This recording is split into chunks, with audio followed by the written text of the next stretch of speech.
Everybody, looks like the signal is good, at least right here.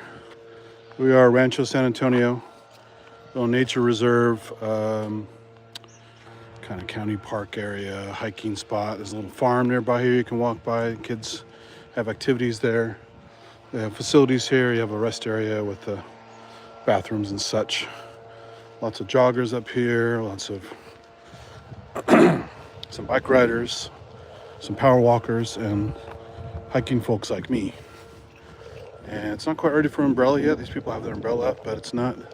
It's on the edge of drizzle, so I'm not pulling my umbrella out yet.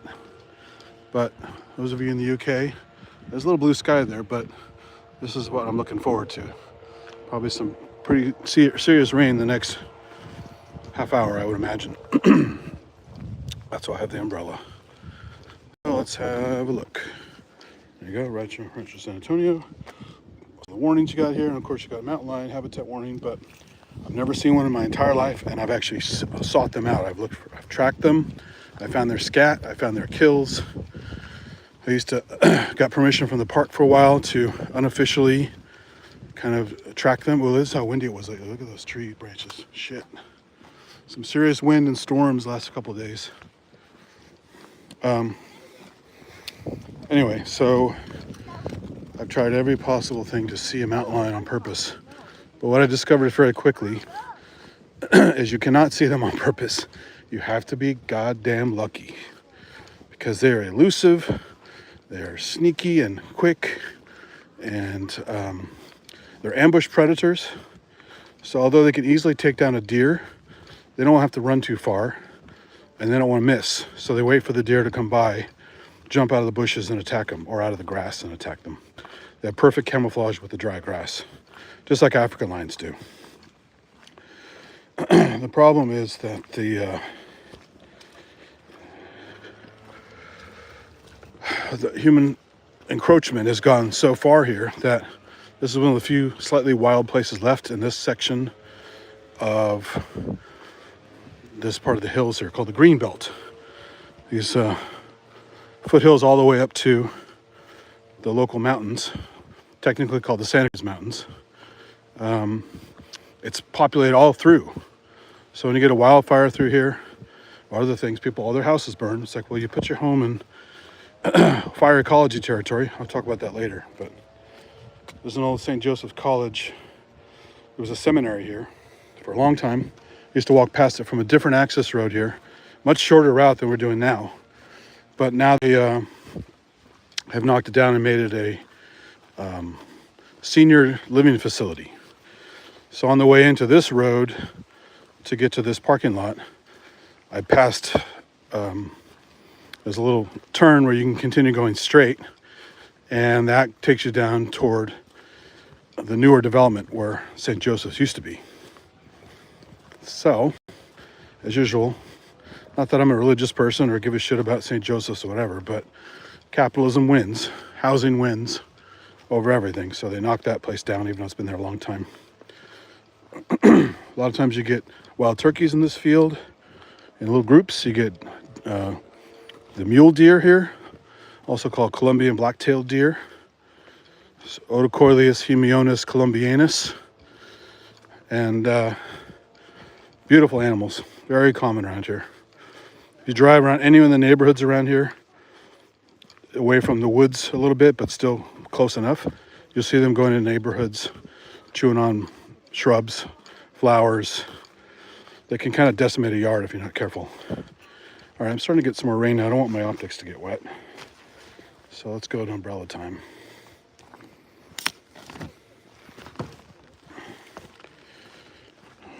Since I'll be out here for a while, I'll get soaked. There's a wild turkey in the distance. Perfect timing.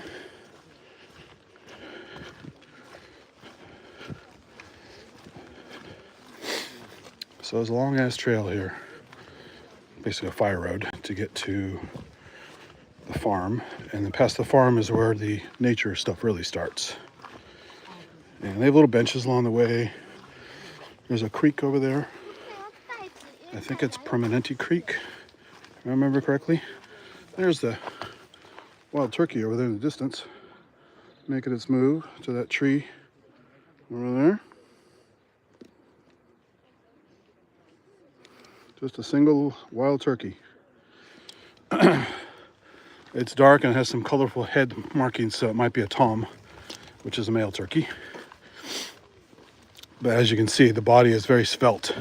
It's not fat and chunky and short like turkeys bred for feasts like Thanksgiving and stuff like that. So they look very different.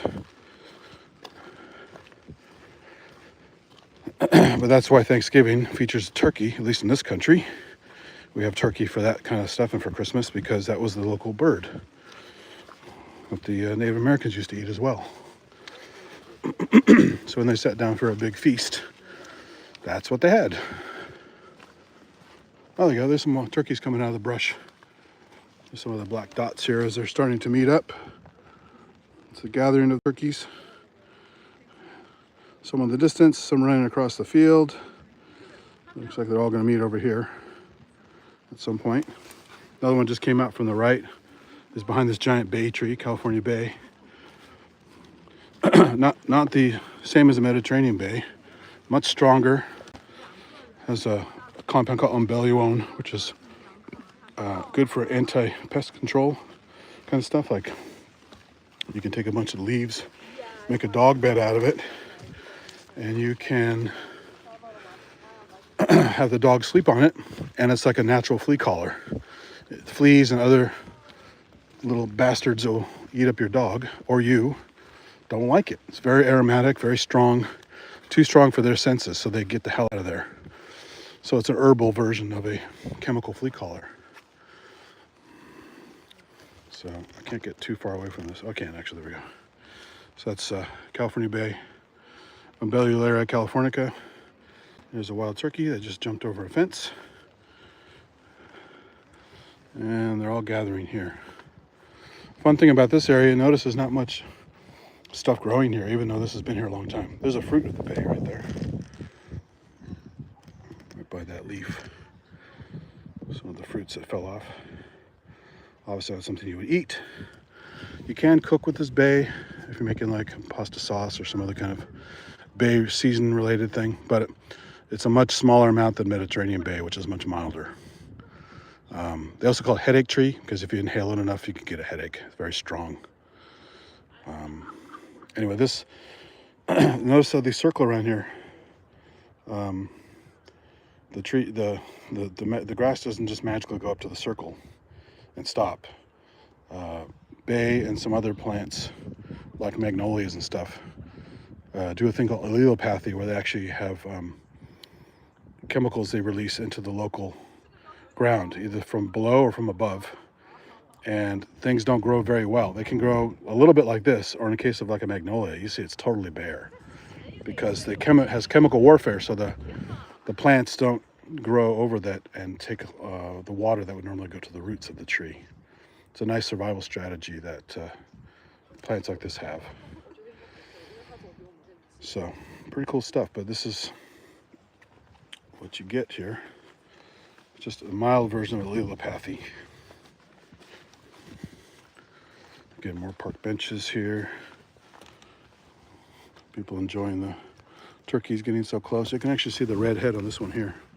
It's close enough you can actually see it. Let me zoom in.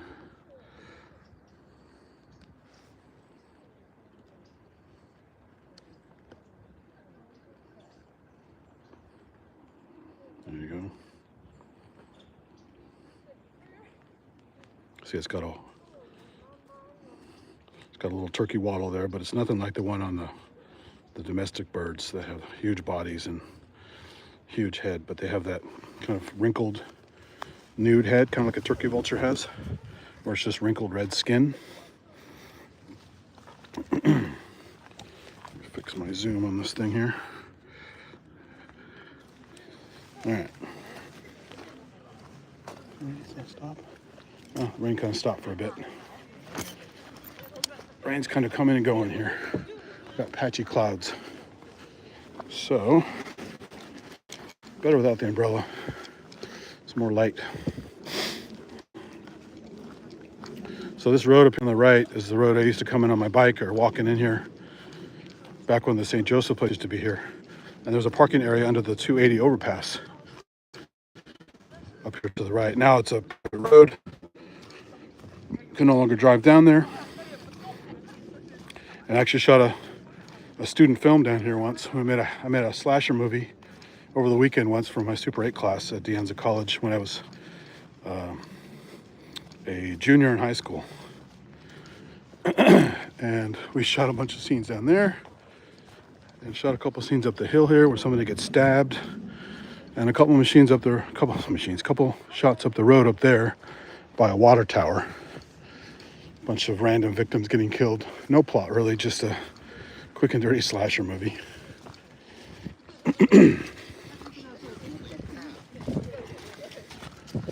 So there's a road to get through here, or a little walk-in area.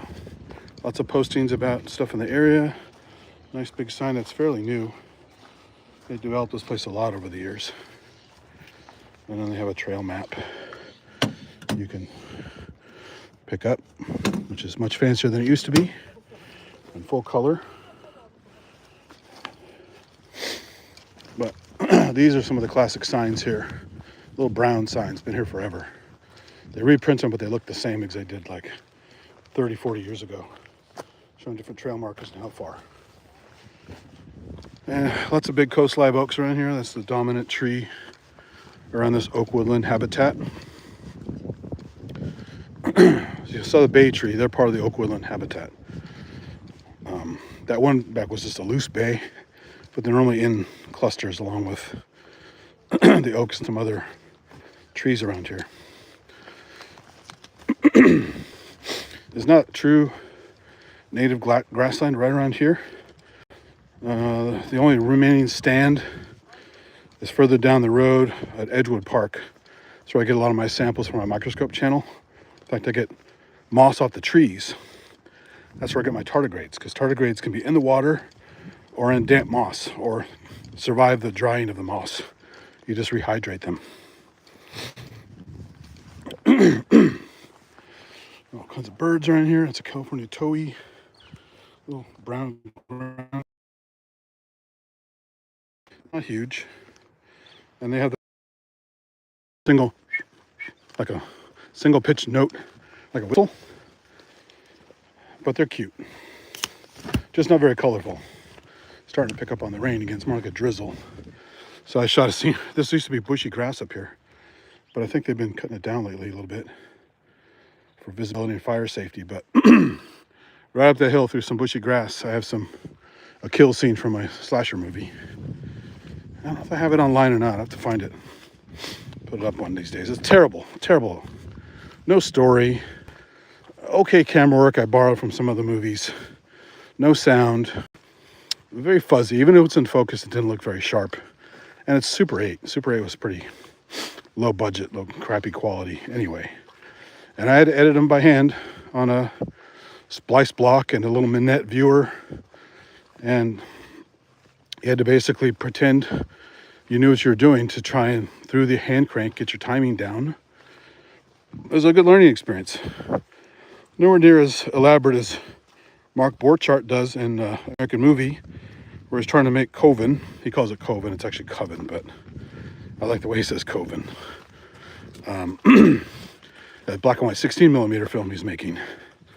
And it shows him going through all kinds of work to, you know, if you ever watch George Romero edit his movies, his older movies, in a similar fashion, giant spools of film and leader and audio all running at the same time with this big hand crank,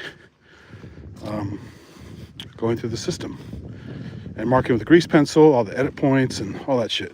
I didn't have to go that far.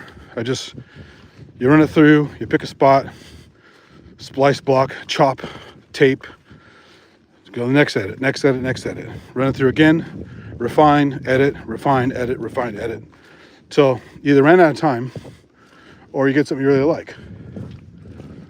This is interesting. So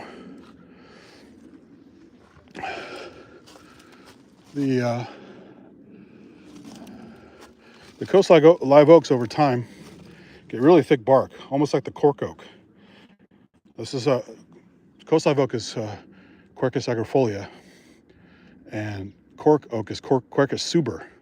So all the cork oaks they use to make corks for wine bottles in Spain and stuff have much thicker bark than this, but it looks a little bit similar. As it gets old, it gets a nice spongy bark on it. And then there's bay tree again. More of a typical size bay, not that massive one you saw. California bay tree. And more coastline oaks over here. And it's the time of year for mushrooms.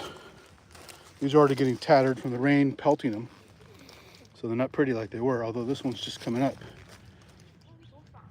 And I'm not sure if these are... What are these guys? These are probably some kind of agaricus. You gotta be real careful. Wild mushroom collecting is extremely deadly if you get the wrong kind. They have toxins that affect your liver. Ooh.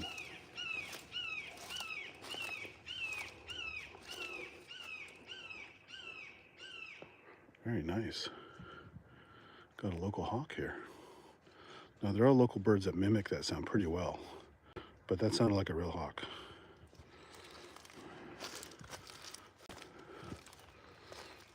Red-tailed hawks can kind of sound like that. There's also one called a red-shouldered hawk. Oh, there we go. Yeah, flying like that, that's not a red-tailed hawk. That's a red-shouldered hawk. It's more noisy and raucous. Could be another type I forgot about. I used to know raptors really well, but I just don't go out and look at birds like I used to. Anyway, these might be agaricus, something or other.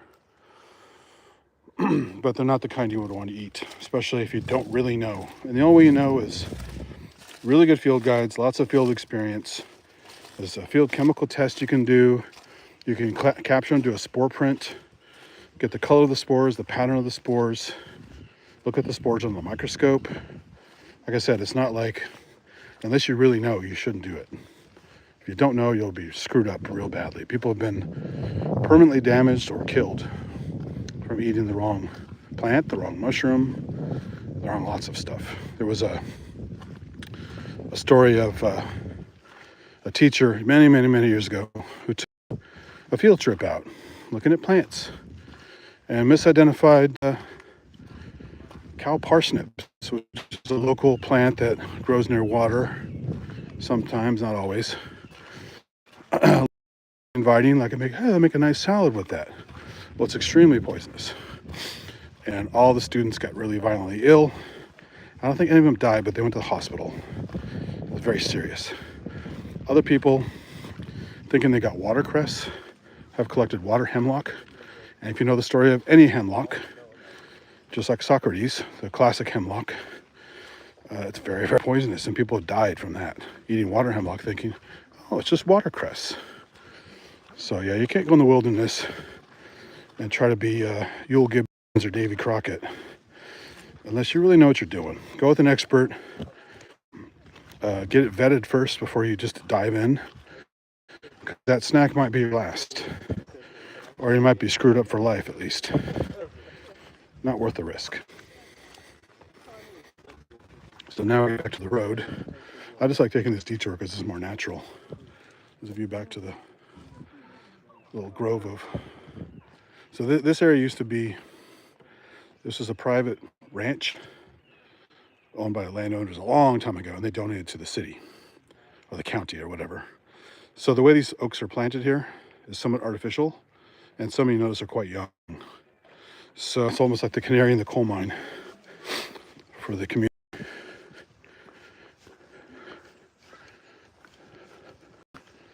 This stump has been here forever. You can get inside of it, do a little whack-a-mole, pop out of it.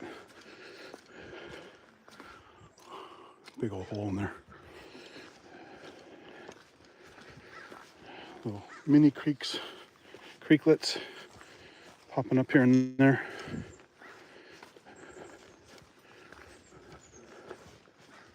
More coyote bush. So this home up here is owned by the park. When I was at a day camp, I'd come up here and do hikes and learn about nature and stuff. Browntail, it's a brush rabbit. So I'd say that's an Audubon cottontail. Saw a little bit of white in the tail there. So good, we got to see it. Protected. And they have short little ears. They're very tiny rabbits. This is coffee berry. See, the leaves look like coffee, where we get our favorite beverage from, or at least some of us, our favorite beverage. Very much look like these leaves. And the coffee cherries, where you get the actual beans from, looks similar to the fruits on this thing. So at a glance, they think, hey, it looks like coffee, even though it's not related at all. Just an ornament growing all over these lines. There are all kinds of things through these willows. Again, sorry, this is a tall coffee berry. So here's some birdies tweeting. What are you?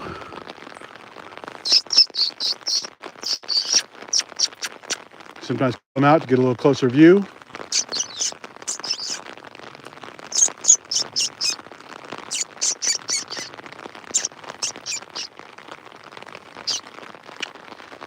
Whew, might have been a wren tit. So you guys in the UK, you have tits, right? They don't just call them tits here, like blue tit, gray tit, stuff like that. People in this country are way too squeamish to use the word tit by itself. So it has to be one word, like a wren tit.